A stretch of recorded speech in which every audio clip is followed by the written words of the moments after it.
Hello and welcome to the Gatewatch Cast. I am your host, Sanzo, and today joining me is Wilson. Hey. So, in today's episode, we kind of delve into one of my newer decks. It is Tatyova Benthic Druid. Yes, Benthic Druid. So, what it is a 3 and green blue legendary creature, Merfolk Druid. Whenever a land enters the battlefield under your control, you gain 1 life and draw a card. So it's a simple legendary card. It's kind of a lands meta deck. And well, Wilson, why don't I give this to you? Yeah, today I'll be interviewing Norman this time, like how Norman interviewed Adam. Mm-hmm. So you introduce your commander. So I'll just ask, what's in your deck and why did you build it? Well, first thing with why did I build it is because I wanted to play a Simic commander. Like I've built Rakdos, Mardu, 5 colors, Boros, and so on. I mean, I've built most of them, and I've always am interested in Simic, but I never found the perfect commander, or I never found a feel for just building one until I got these 3 cards. But the reason why is because, it's kind of stupid really, but the 3 cards that I wanted to build this deck for is because of Dryad Arbor. Dryad Arbor is a land creature, forest dryad, 1/1. There's no cost because it's a creature land. The other is Intrudalam. It's a 2 and blue enchantment. Creatures don't untap during their controller's untap step. Whenever a creature comes into play, untap all creatures. And the last one is Squirrel's Nest. It's 1 and 2 green. Enchantment Aura, Enchant Land. Enchant Land has tap, create a 1/1 green squirrel creature token. So it's an infinite combo then? Yes, but technically I don't have anything to win with. There's no visible win con. The only thing I can think of is just create 9,999 squirrels and swing on the next turn. Oh, that's enough. Yeah, but it's on the next turn, so it's a really slow deck. Well, it's good enough. So, what's the goal of the deck, to be honest? Well, the goals here is, since it's playing Tatyova, it's basically land matters, so play cards that has landfall, a lot of decking out and stuff. So the other few win cons is Life Mat, Laboratory Maniac. Oh man, I have it in here. It's one of those things that I forgot to pull out. But do you remember what Life Mat is? Yeah, Lab Maniac is a 2 and blue. It's a legendary. It's a creature human wizard. It says if you were to draw your card and you have no cards in your library, you win the game instead. Yep. So that's one of the win conditions for this deck in terms of not doing anything. So. So I just put it in here so that I could deck myself out, but it's not really the end goal. Okay. Technically, the goal for the deck is just to put out squirrels. Like, you know the meme? 15 squirrels just enough to... block an Emrakul? Yeah. Yes, Emrakul dies to squirrels. Okay. So, what are the key cards in your deck? Well, the key card here is the idea for this deck is usually to ramp in hard. Like, on turn 5, or no, not really turn 5, it's like on turn 3, you're supposed to try and get Tatyova out. And then from there on, just play stuff like, Burnished Heart, Sakura Tribe Elders, and whatsoever, just to pull out more lands from the deck. So whenever you put a land in, you draw a card, you gain 1 life. You put a land in, you draw 1 card, pay a life, and so on. So that's the cycle of the deck in general. What synergies do you have? So synergies are, like I mentioned before, landfalls, things that look for land or play with land. So one of the cards is Courser of Krufix. Courser of Krufix is a 1 and 2 green 2/4 Centaur. Yes, 2/4 Centaur. Whenever you play a land, you gain a life, and you look at you play with your deck review. Yeah. Yeah. And then whenever you may play a land from the top of the library. Yeah, so basically, it's one of those cards where, land comes in, there's something good happen. But the deck is not fully optimized, where it's supposed to be, maximized or very optimized in terms of play. For this deck, I just put in a few cards here and there just because of the squirrel combo. Okay, let me look at some of the cards from your deck, and I think these few cards are quite good from your deck. One of them is Abundance. Yes. So Abundance is 2 and a 2 green for enchantment. It says if you would draw a card, you may name a card in a non-land or land card, and you may look at the top cards of your library until you reveal the card that is the card you named, and you may put it into your hand and put the others into the bottom of the library in a random order. Yeah. So I heard it's very synergistic with a Tatyova. Yeah, because here's the thing. Sometimes when you want lands and you don't draw a land, that's kind of sad, and it's vice versa. So with Abundance, it helps you filter out the things that you need. There's a pros and cons with Abundance, because sometimes when you have like Crosser of Crowfix on top, you already know what's there, but you got no idea what's in the bottom 2 or 3 or so on. So if you need something like, okay, I need more lands to trigger Avengers of Zendikar or so on, you don't have it, so it's going to be annoying. So Abundance helps you filter out the things that you need. So if you need land, okay, I just say land. Look, no land, and then land. So you just play it out with whatever and so on. Okay, so what about these cards that I see? World Shaper, Ramunap, and Ramunap Excavator, both that are Splendid Reclamation. 3 of them care about the lands in your graveyard. What's the deal with these 3? So sometimes when you play lands like Evolving Wilds, Metamorphic Expanse, or even Evolving Wilds. Did I mention? No. Yeah, you just mentioned Metamorphic Expanse. Evolving Wilds, Metamorphic Expanse, Ghostly Quarters, okay, and so on. Or maybe a fetch land. You need a way to get them back, especially if your deck consists of a lot of basics, or maybe someone are Armageddon. Yeah, true. So you need a way to get them out. For this deck, the reason why these 3 cards are in is because of Constant Miss. And Constant Miss is a 1 and a green instant. Buy back, sacrifice a land. Creatures deal no combat damage this turn. If you got no idea what buyback is, you may sacrifice a land in addition to any other cost when you play the spell. If you do, put Constant Miss into your hand instead of your grave as part of the spell effect. So buyback is basically you can get it back to your hand. The cost is to sacrifice a land. Others may be life, others may be taking something from your opponent, and so on. So buyback is essentially the Constant Miss is actually synergizes with your lands, because you can first use the buyback cost to put your lands, sacrifice your land, and then you may use Ramunap Excavator to play your lands each turn, or maybe World Shaper if there's an abundance of lands in your graveyard. And then they will trigger Tatyova, and then you get 1 life control card, and then the cycle kind of goes through there, and then you won't get damage and so on. So it stalls for you to find your win cons, your infinite combo, or you maybe make your Avenger of Zendikar bigger than. Yeah, true. And also it's a good card to make deals with, because the wording here is specific to creatures deal no combat damage this turn. So let's just say if somebody wants to kill Wilson off with 99 token combo strategy, whatever it is, I could just say, Wilson, I can help you, but what do I get in return? Or maybe I just say, okay, I'm just feeling generous. Or maybe he owes me as well. Yeah. Or maybe the person there swinging in has Biden of Tassar, and if the creature hits, he gets to draw his whole deck.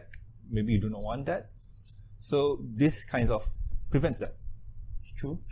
So, what are the cards that I see right here? Can you explain to me the concept for Into the Wilds? Okay, Into the Wilds is a enchantment for 3 and green. At the beginning of your upkeep, look at the top card of your library.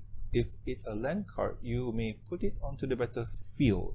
I mean, it speaks for itself, but the idea for Into the Wilds is on the upkeep, you take a look, see if it's a land, you play it, triggering Tatyova, drawing a card, and gaining a life. And then on the draw step, you draw another card. And if it's a land, you can play a land like normal for the turn. So it revolves all around lands for this deck. So your deck is all about ramping, or more all about playing the lands even faster then? It's a split between land matters and ramp, because ramp is there just to pull out big creatures, but the big creatures in this deck are just like Avengers of Zendikar and so on. I didn't really build this deck in terms of its full potential. The idea was just to pull out squirrels. I mean, honestly, I could have done better with putting the combo into another deck, maybe a Kenrith deck or so on. But like I mentioned before, I wanted to play a Simic build, and I could have gone with Krufix. Krufix, the god of horizons. Yeah, I could have gone with her, but instead I kind of wanted to have that draw engine or draw potential, because if you have it on a commander, it's available anytime. True. Krufix is not bad in terms of it being a commander, but it's not the goal for this deck. True. So let's talk about these two cards. Wood Elves and Skyshock King. As I can see, it says you may look for a forest and put it on the battlefield. So for Skyshock King, it's 3 and a green sorcery. Search your library for 2 forest cards, put them onto the battlefield, then shuffle your library. And as for Wood Elves, it's a 2 and a green creature, Elf Scout, 1/1. When Wood Elf enters the battlefield, search your library for a forest card and put that card onto the battlefield, then shuffle your library. So these 2 cards is essentially trying to get out the Dried Arbor out, because since it is a forest card, so these 2 can target the card. So essentially it looks for your combo piece then. Yes, but it's kind of one of the scenarios where the other 2 don't get a tutor or try to get them out fast. So, it's, like I mentioned before, the deck is not fully optimized. It's just me being silly and trying to pull out squirrels. Well, I actually see a few cards left that really sparked my interest. One of them, the big card, Multani Yavimaya's Avatar. So what does that do? So anyway, Multani is a 4 and 2 green legendary creature, elemental avatar. It has reach and trample. Whenever Multani gets +1/+1 for each land you control and each land in your graveyard. It has pay 1 and a green, return 2 land cards you control to their owner's hand.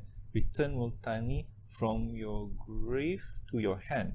So essentially this is one of the big creatures that is there to quote unquote win the game or protect you. And since land matters, you can have this creature grow to a maximum potential of 38. And why 38? Because those are the number of cards in my deck, or lands in my deck. Oh, so you play 38 then? Yes, which is not optimized for the deck. Usually when you're playing Tatyova, you should play around 40 to 42 lands. Okay, so next is going to be, well, I think this card explains for itself, Sakani Rift, removal for your opponents. And what about Avenger of Zendikar? I mentioned before, it's one of those big hitters that kind of is there just to create a board presence and kind of win the game by swinging into people. So if you got no idea what Avenger of Zendikar is, it's a 5 and 2 green creature elemental with 5/5. Whenever Avenger of Zendikar enters the battlefield, create a 0/1 green plant token creature for each land you control. So if you have 10, you create 10 0/1 green plants. And then it has landfall. Whenever a land enters the battlefield under your control, you may put a +1/+1 counter on each plant creature you control. So it synergizes well with the deck, because if you have 10 plants and you play 2 lands, you get 2-3 plants and so on. And if you swing them out, they can be very devastating. Okay, so this is the last card that I'm interested in, and I do not know why this card is in your deck. The last card is Seedborn Muse, so please explain to the viewers. So, okay, Seedborn, I think we talked about this one before, right? Yeah, Seedborn Muse? Yeah, some people didn't watch it before, so maybe we can talk about Seedborn Muse is a 3 and 2 green creature spirit. with 2 and 4. It has untap all permanents you control during each other player's untap step. So the idea for this one is just to have blockers or untap manas to use stuff. And with the deck, there's a lot of instant here that kind of helps you pull out lands. So those lands come in play untapped. So that's the negative side of most of the tutored lands. And yeah, I mean, with the deck here, if I have 1,000 squirrels swinging in and I have no protection, that's going to be bad. But in all honesty, I just could make more. But no, the idea is, okay, have Seaborn Muse untap and help me block later on, or help me do something later on. Okay. So I think that's all for your deck. Am I right? Mm-hmm. Is there any other synergies that you think are important to your deck? I think there's one here. It's a pretty old, not really old. It's from Dominaria. It's one of the elves. Yeah, this is this one. Llanowar Scout. Okay. So Llanowar Scout is a 1 in the green elf scout creature. Tap, you may put a land card from your hand onto the battlefield, and it's a 1/3. So if you use this, you put a land into play, then you may put your land, you may activate trigger Tatyova's ability. Okay, and draw a card. That seems good. So basically, this helps in because you can only play 1 land per turn, and yeah, sometimes if you don't have any ways to put more lands in, like Azusa, so this guy helps a bit. Okay, the next card you gave me is a Psychosis Trawler. It's a 5 for a star. It's an artifact creature horror. It says this card's power and toughness are equal to the number of cards in your hand. And whenever you draw a card, each opponent loses 1 life.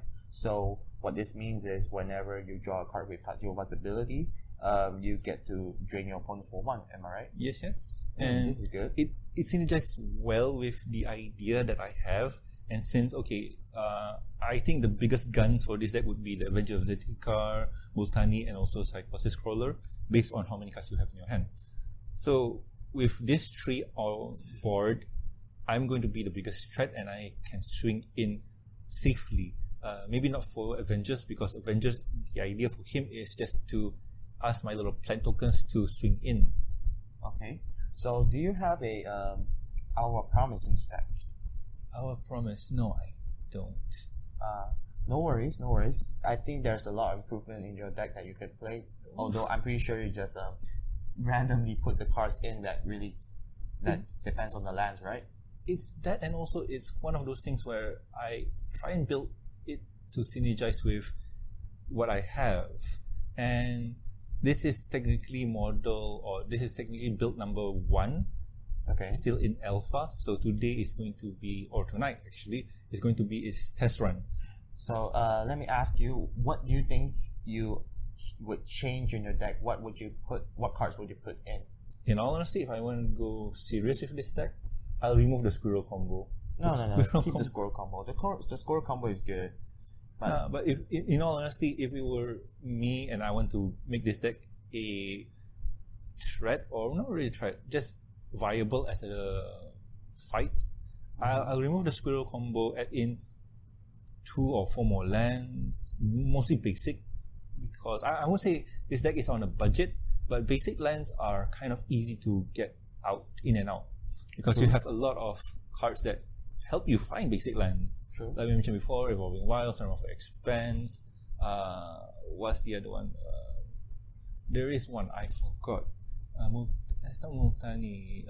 It's a really good one. I forgot, but Myriad Landscape.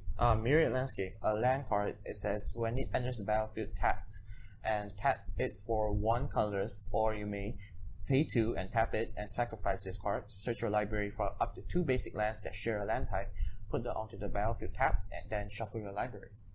Yep. So, like having those kind of cards in here does help the process of getting more lands in and triggering Tatyova, drawing more cards, getting more life. So that's how the deck is revolved.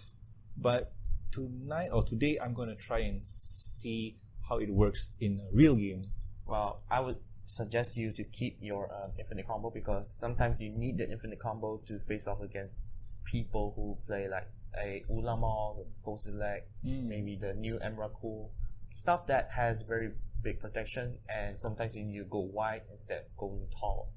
But my suggestion is to just keep that, and maybe just add some more ramp, because one of your win cons is Lab Maniac, and one of your other win cons is your Avenger of Zendikar. So maybe recursion is good. I think I saw a regrowth in your...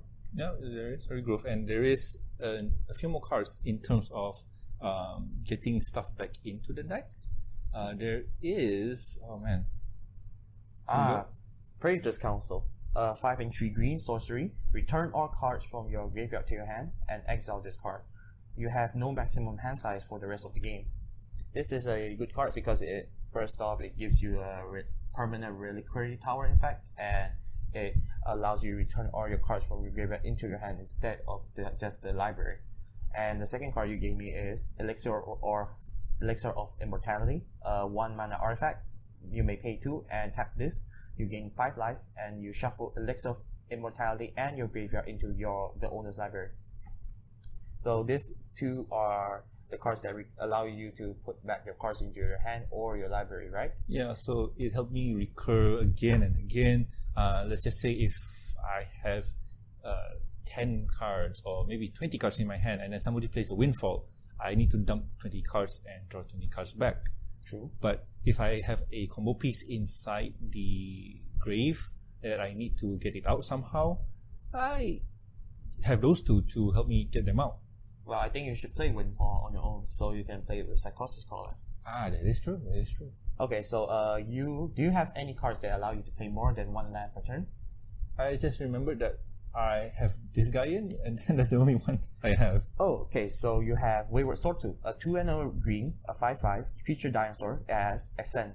If you have 10 or more permanents, you get the City's Blessing for the rest of the game, and you may pay an additional land on each of your turns. And Wayward Swordtooth can't attack or block unless you have the City's Blessing. So the Ascent and the City's Blessing don't really matter much to your deck. I think you really just care about the lands. But I think it's also a good blocker for you because it's a 5/5. Yeah, true that. And essentially it synergizes well with Tatyova because you can take a land per turn, so that's always fun. So I think you need Azusa in your deck, and maybe the Sakura Tribe Scout, and the what do you call that? The Dry of Elysian Grove, the new card from Theros Beyond Death, the rare. Yeah, I thought I do have him, but I thought about it and not really, because having the first part of the ability is great, but the rest in the bottom there is not really needed in this deck. Like, yeah, I can play extra card, another land on the turn, but you kind of need to have more lands in your hand, and sometimes you don't really have 5 lands in your hand to abuse the ability. Well, actually, we would usually abuse it with your Remnant Excavator, Wayward Swordtooth, and maybe extra land cards, and to use maybe Ghost Quarter on your opponents. True. Yeah. In a CDH game, I tried to play Remnant Excavator with a cards that allow me to keep playing lands, and then I keep strip mining my opponents until they did not have enough basic lands. Yeah, but that's the thing, because that's in a CDH format. But if you're playing casually, you don't need to be that aggressive. Yeah, but land destruction is a big no. I think we can talk about those kind of things in a future episode, because it is an interesting topic. Yeah, true. So I think that's all for your deck, am I right? Or do you have anything else worth noting in your deck? For now, no, because that's about it. I mean, like I mentioned before, the deck is kind of in its pre-alpha, so I do want to test it out tonight and see how it works and how it goes, and maybe I'll record it next week. But I'm happy with the build now, but I got no idea how is it going to perform in a real game with other people. Okay, so I think that's all for this deck right now. So let's jump into our next topic. Alright, and what would that be? Proxies. Proxies, alright. So proxies. Everyone knows about proxies. What do you think? What is the definition of proxies? Proxy. So, if I do understand right, a proxy is a card. Sorry, a proxy is a card that is not real, or that is kind of printed out to represent the real card. I mean, I guess that's a, Yeah, most of the time, it's either we use the proxies for cards that we actually have, but we don't want to use them. Let's say in my case, I have a Time Twister, but I do not want to use it, and it's legal in EDH, but I'm going to proxy it instead because I do not want the card to be something like damaged. Mm-hmm. Like I have a friend who also uses who has a Mana Crypt, but because his Mana Crypt is the original version, he does not want to use it, so he just prints out a copy of Mana Crypt. Sometimes you can use proxies to protect your cards. Sometimes maybe you have multiple decks that want to use that card, and instead of switching here and there, you may use the proxy instead. But some people maybe want to make alters for it and just first proxy the card and then maybe alter the card. true. So what do you think about proxies? Should proxies be allowed in EDH groups? And here's the thing, for proxies, it's usually the playgroup standpoint, because you need to have a talk with the playgroup first. True. To see how their standing are. Because personally for me, I use proxies on cards that I have one copy of but needed in multiple decks. Let's just say a good example would be Vidalcan Ori. That card by itself is really good in almost all of the decks that you want to put them in, but because of the cost, it's too expensive, and the availability that it's not easy to get. So you kind of need to have a proxy, or you can do a proxy of it. So personally, I say proxies are good as long as the group agrees with it. Okay. What do you think about people who proxy cards that they do not have? That is a gray line for me. I mean, I can understand why you want to try it out first.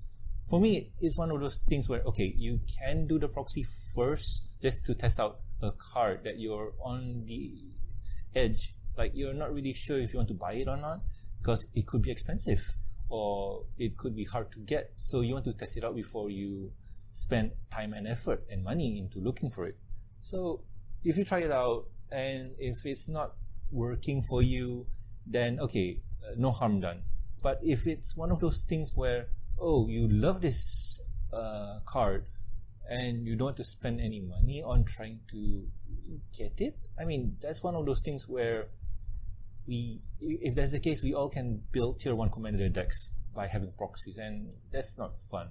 Yeah, so most probably, unless everyone agrees to have the proxies, then you shouldn't actually play proxies that much, unless you want to have multiple decks for it, right? Yeah, I mean, Like for me, proxies are okay if you have the copy, but don't want to pull it out of your binder or something like that. I mean, that's my stance. Yeah, my stance, I think proxies should be okay if you have the card, review the card to your play group, and maybe let's say if it's a cheap rare and you proxy it, I'm not gonna let you do it. But if it's a more expensive rare, then yeah, I can understand that. And there are two types of proxies, do you know? Oh yeah. The first type is the proxies where they print out the art and on a piece of cardboard, and then they slide it into into a sleeve and use it, which has the feeling of a real Magic card. While the other is just writing it on a piece of paper and sliding it in. Yes. Some people have complained to me about proxies like that because they said, well, it affects the thickness of the sleeve, and sometimes they can tell that the proxy is in the deck and somewhat. But I do not think that's a really valid complaint. What do you think about that? Here's the thing. For me, when I do proxies, I go to mtgpress.com or something like that. A proxy website. Yeah. So what the website do is, you put in the card that you want. It has the picture of it, and you can print it out to scale. You cut it on a piece of A4 paper, usually the same paper that you use to print out your work project or whatever it is. You cut it out, you put it in, and yeah, it's not the same size. It's clearly a proxy, but it doesn't really affect the thickness depending on the paper. And those kind of proxies I'm okay with. But there are some proxies like you mentioned before, write down a piece of paper, okay, this is Sol Ring with the cost and so on, and then slide it in. So Sol Ring is general, like everybody should know what Sol Ring does. Yeah. But if you put in something like something complicated like Questing Beast, some people don't actually see it played in EDH. Yeah. Mostly in standard, but not in EDH. Like it has a wall of text. Like it has 3 keywords: Vigilance, Depth Touch, Haste. But some people are like, is it Depth Touch? Is it not Trample? Maybe. And then it says this creature can be blocked by power 2 or less. And if it deals combat damage to the opponent, blah blah blah. It has a lot of text that most people can remember unless you're people who are experienced in and has a good memory. Yeah, I mean, sometimes you kind of want to make sure, like, okay, when does this trigger? Does it trigger on the attack, on the damage, or so on? But you don't remember, so you kind of need to have the text in front of you to remember and stuff. Yeah, true. So, I think in general, proxies is mostly just it's with your playgroup. First, you have to own the card, and if your playgroup agrees with it, and if you can do a general card instead of cards that aren't that widely known, you can use it on a piece of paper. But if it's something like that's not widely known, you should print it out. Yeah, am I right? Or maybe just write down the effects on it as well. Yeah, but sometimes that can get annoying too. But there's preferences by then. Yeah, that's preference. Different people with different preferences, of course. So yeah, I think that's all for the proxy thing. Am I right? Yeah. Other than that, like, how do I put this? Like, it's not really in proxy, but this comes into other languages card, because when you have a Japanese card like Questing Beast, you kind of need to understand or want to know what it is. So yeah, I don't know, man. Like, there's mostly personal preferences again. True. But we can agree that sometimes you can just check online. Yeah, about the card. But to me, it's kind of taking time out of the game. That's correct. Yeah. That's correct. Maybe this. Have a proxy ready of the printed card or of the Japanese card you have, and then when you play it, okay, guys, this is what it is. Okay. I mean, sure. that can work for me. I mean, that's easy. And if the player just remembers it, you can just ask the player as well. Sometimes. Yeah. Sometimes when you it's tedious as well. But I think that's all for proxies.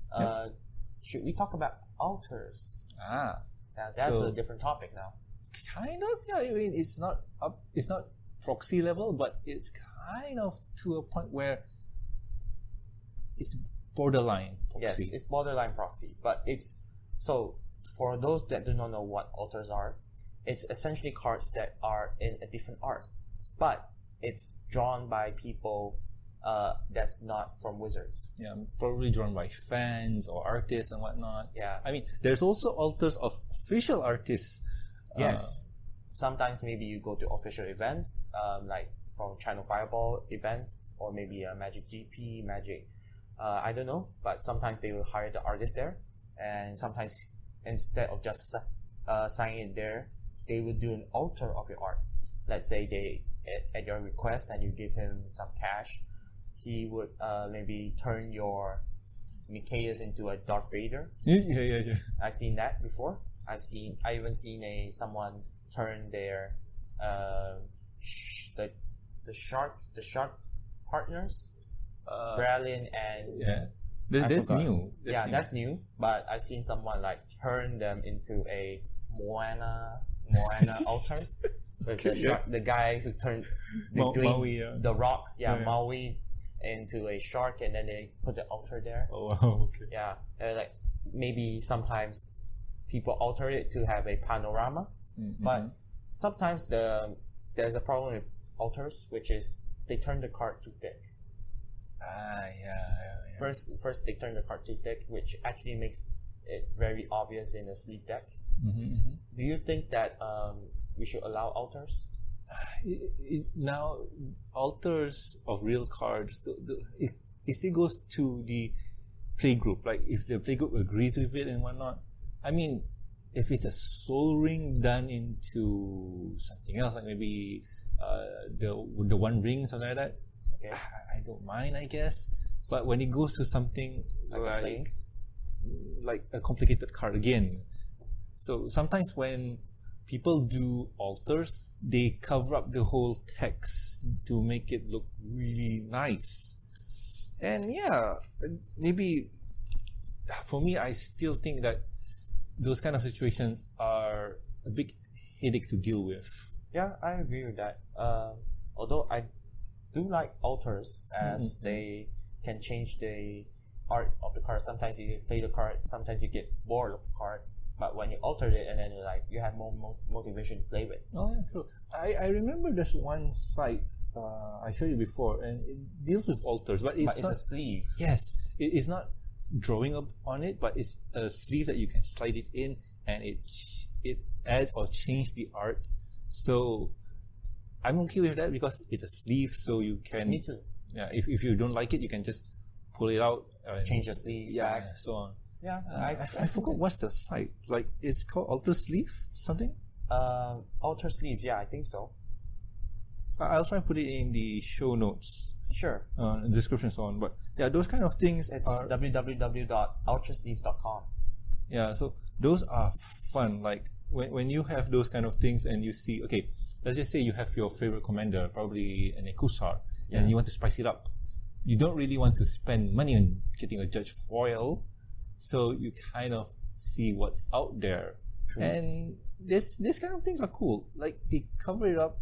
They add stuff to it, but they don't cover up the rule text. Parts. Yeah, and so on. Some don't, some do. Mm-hmm.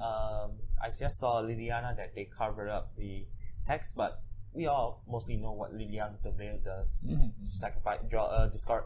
Each player discards a card, draw, target player sacrifice creature, and then the sacrifice until you have 6 permanents. That's all. I mean, it depends on. It depends on the card. Yeah, it goes back to the point where if the play group agrees with it. Yeah, and there are a few alters that are they just increase the ratio. Yeah.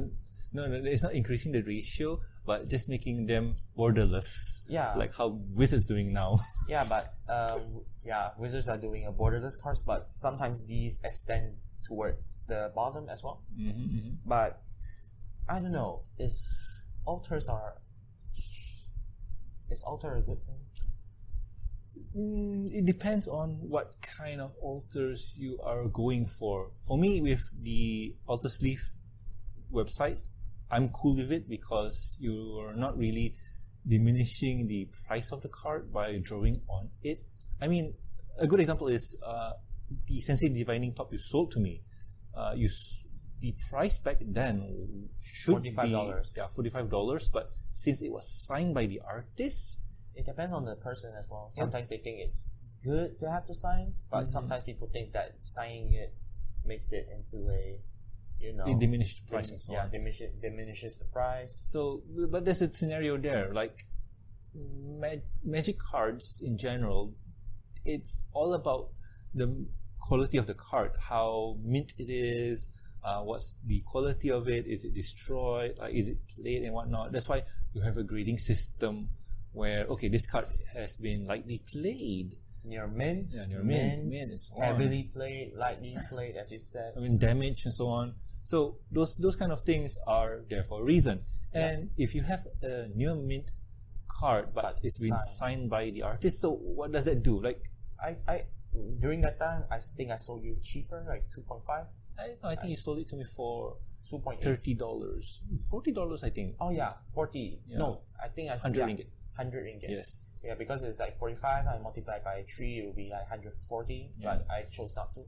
Yeah, I remember that one. Yeah. So now it all depends on the players, I guess. I mean, in all honesty, for me, alters are cool, until to a point where if you can't understand the card. And then if you're a guy that don't remember what it does, then you're screwed up then. Yeah, I mean, sometimes it's one of those commanders are easy. Like it's an easy card. But certain times you want to be specific on what it does. Like, okay, usually when we play, we shortcut things. Okay, this guy attacks, it hits. Okay, I draw a card. Yeah. So wait, is it on the damage or is it on the swing? So which one is it? Well, yeah. Sometimes we don't remember whether or not it's at attack or combat damage or after it attacks. Yeah. So it's one of those things where we play with a lot of shortcuts, so we kind of want to make sure in some games. Yeah, true. So I think that's all for the altar topic. Yeah. So do we have any other topics you want to talk about? Well, for now, I want to hold my tongue until next episode. Yeah, next episode, because there's a spicy one I want to talk about, because I know it's kind something of that happens in our store. Yeah, let's just say it's too close to home right now. It's still hot. Yeah, so we're gonna hold it for next week or more. So please tune in next week. Mm-hmm. So let's talk about the combo today. Actually, I have a combo. Right. I have two combos. One is your squirrel combo. Okay, yeah. And the other one is a infinite combo as well. So the squirrel combo, what was it again? It was with Intruder Alarm, Giant Arbor, and Squirrel's Nest. Squirrel's Nest. Well, actually, it doesn't even need to be Giant Arbor and Squirrel's Nest. It could be even the other card, like let's say Midnight Guard and the Midnight Guard combo. The card that produces elves. But we'll talk about the Giant Arbor combo first. So, you want to go? No, you go ahead. Okay, so the combo goes as this: cast out Intruder Alarm, and then have Dryad Arbor on, and then equip Dryad Arbor with Squirrel's Nest. So now your land, whenever you tap it, you create a 1/1 squirrel. But since Intruder Alarm is on board and a creature just came in, you untap Dryad Arbor because it's a creature. Yep, and now you kind of do the loop of having thousands of creatures. So where's the win con, you wonder? Well, there is Swinging. Not really. There is a few. One of the few combos that you can do if you splash with red, playing Kirmo? Fever or Anger, that allows it to have haste. That's one. But was it Timur, right? The color? Timur, yes. Timur. So anyway, if you have red, you could go for Anger and giving everything haste, or even Hammer Phosphorus. Or maybe you have a Kenrith, you pay 1 red to give everything haste and trample. True. And then there's also Impact Tremors or Phosphorus himself. True. So there's that kind of combo that you can do. But if you're playing Simic like I am, there is one card that you could put in, and that is Altar of Dementia. Oh, you mill your opponents out. Yeah. So Altar of Dementia, if I remember right, is a 3-cost artifact? It's a 2-mana artifact. Okay, so it's a 2-cost artifact, and it says sacrifice a creature. Target player mills the card, mills the library equal to the power of the sacrificed creatures.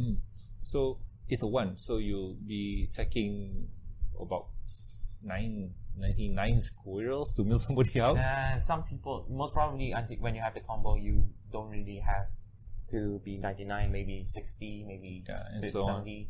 But it's quite hard for you to mill if opponents have a what do you call that again? Emrakul, Ulamog, and maybe Guy's Blessing. Some of the older Eldrazi's, yes. Yeah, but you have to just keep going until that card is the last card.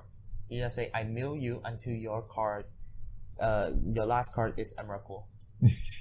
Yeah, so basically you'll be trying. Yeah, there is a chance. I calculated the chance before. I'll put it in the show. I'll give it to Norman to put in the show notes. But continue. Any other way to let this win immediately? So there is the burn effect. Like if you're playing red, usually it's burn. So I remember there's an X cost card where you fireball. Pay X to deal X damage to target opponent or creatures and like that. Yeah. So if you use an additional card like Altar, what was it again? Phyrexian Altar? No. Yes, Phyrexian Altar, or maybe even Ashnod's Altar. Yeah, Ashnod's Altar. Ashnod Altar is a 3-cost artifact, colorless artifact. and it has the wording of whenever you sacrifice No, a you sacrifice a creature as a Yes. cost, and you get 2 colorless mana to Yes. your mana pool. My bad, yeah. So, like I mentioned before, Fireball is X and a red. You deal X damage to target creature or player. So you just use the fireball to maybe deal that much damage. Yep. Or maybe you can use an even better one, just Immolating Inferno. A legendary sorcery that says X and 2 red. It says deals X damage to up to 3 targets, any targets actually. 3 targets, so you just do it to your opponent and so on. Yeah, so maybe you make a 99 squirrels, sacrifice 99 squirrels, deal maybe 99 damage to No, 3 it's actually 99 times 2 because Ashnod Altars gets you 198. But no, that's the thing. With the combo itself, in Simic, it's kind of weak. It's not as strong as it can go. True. But if you put in red or probably black, I think there's some black cards that kind of can do stuff with it. I'm not 100% sure. I don't remember any black cards, but there is actually a green enchantment there that gives haste to all your creatures. And that is a Concordant Crossroads. Oh. It's a 1 mana word enchantment that says all creatures have haste. Hmm? So if you have that enchantment, you can use it to give all of your squirrels to have haste then. What is the sorcery card that gives all your creatures infect and trample? Triumph of the Hordes. Yes. So if you do have haste, or if your squirrels can attack on the next turn, you could just do that. I mean, swinging for 1 ping of infect damage, that's cool. True. And if you have maybe a Finale of Devastation, you can give it X equals to 10 maybe, if you sacrifice with Ashnod's Altar, and then you can use it to find a whatever and give everything haste. So there's a lot you can use. Yeah, the combo is versatile enough that you can play around with whatever thing you want. The squirrels itself is just kind of a meme, but True. the outcome or whatever you can do with it is really awesome. So I'm banking on that, really. Yeah, you can also play Cradle Behemoth. Oh yeah, Cradle. Yeah, it's in green. Yeah. I mean, there is ways to get haste in green, so it's there. It's there. So the second combo I'm going to be talking about is a combo that I plan on putting in my deck again, which is a mono blue Wilken Rift Spellslingers. It's the Nexus of Fate combo. Oh. So first off, you only need 3 cards: Mystical Tutor, and Isochron Scepter, and Nexus of Fate. So you just need 2 cards in your hand, then you can combo off. The first thing is you need to put in Isochron Scepter on the battlefield, then you imprint Mystical Tutor, and then you just keep activating Mystical Tutor every turn, putting the Nexus of Fate on top, keep drawing the card, keep activating it, and you keep having infinite turns. Now, people ask me, well, why do you do that? It's so tedious. And then I'm like, I do it because I can. I do it because I have a commander that allows me to draw more cards, and I can win the game that way. But have you thought about getting the Miracle card that gives you extra turns? Temporal Master, Temporal, yes. But however, Temporal only allows me to cast it once. And what happened to it? I don't really. It says it's a 5 and 2 blue. It says it is a sorcery. It says take an extra turn after this one, exile Temporal Mastery, and then it has a Miracle, 1 in a blue, which is essentially time walk if you can have it. But I do not. I have the card in the deck, but I play it with. I rather play Nexus of Fate because it's an instant and it allows me to shuffle it back into the library. Yeah. Also, or you can replace Nexus of Fate with a Beacon of Tomorrows. Although Beacon of Tomorrows is much more expensive, 6 and 2 blue, which is 8 mana.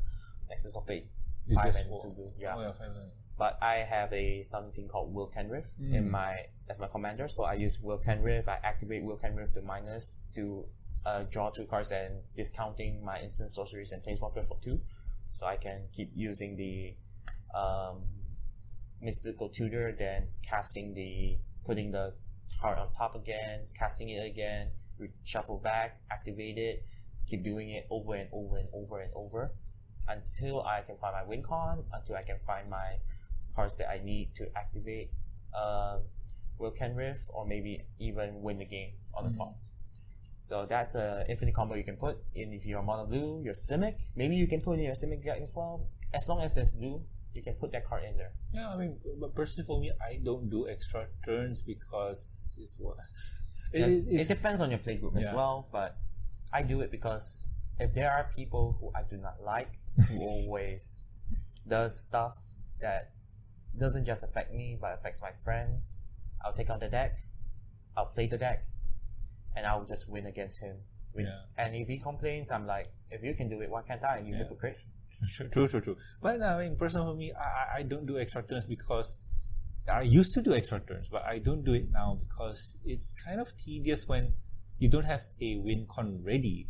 Because if you have a win con ready and you need the extra turn, to get the extra untap full mana, and you just have something to win, then I don't mind. But if you're just doing it like, I get the extra turn, I got no idea, I just draw, play a land, end turn, my turn again, then it's kind of one of those cases where, you should be kicked. Well, I did it, and you guys didn't kick me yet. Well, anyway, that's besides the point. And those are some really interesting combos. Like, I don't mind it. Like, I just need to see how it goes. Like, that is really strong. It's really strong. Because I put, one of my win cons is enter the infinite combo. Do you know that combo? Yes, I do, and I used to play it before. It's one of those combos that you kind of have in blue. Yeah, true.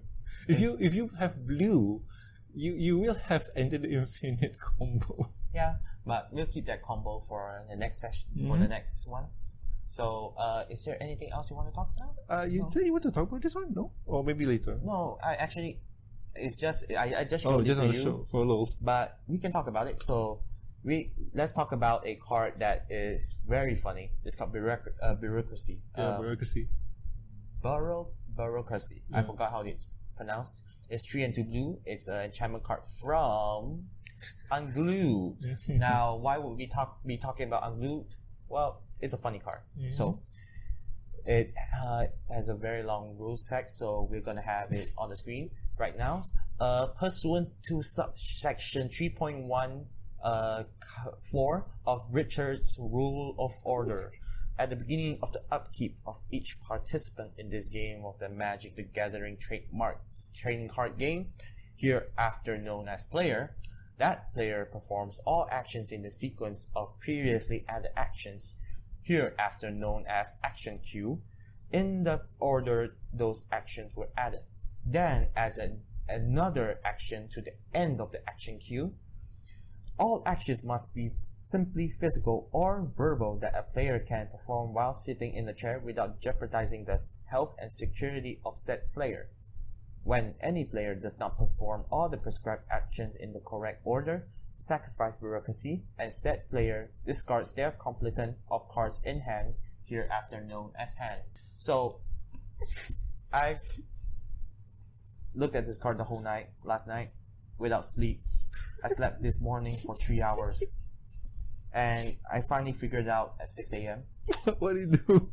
So what it actually does is when after you cast it at the beginning of each player's upkeep, that player has to first do an action. Let's say I do this Kawabanga action for the first player. Then the second player, he has to follow the action and add his own action. So maybe a Kawabanga and then a heart. And then the third player, he has to add on to it. And maybe let's say the third player, he does the Kawabanga action, but he forgets the heart action for this one, and he does this.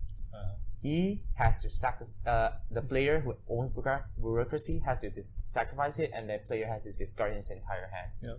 So it's basically you do these actions, or you discard your hand.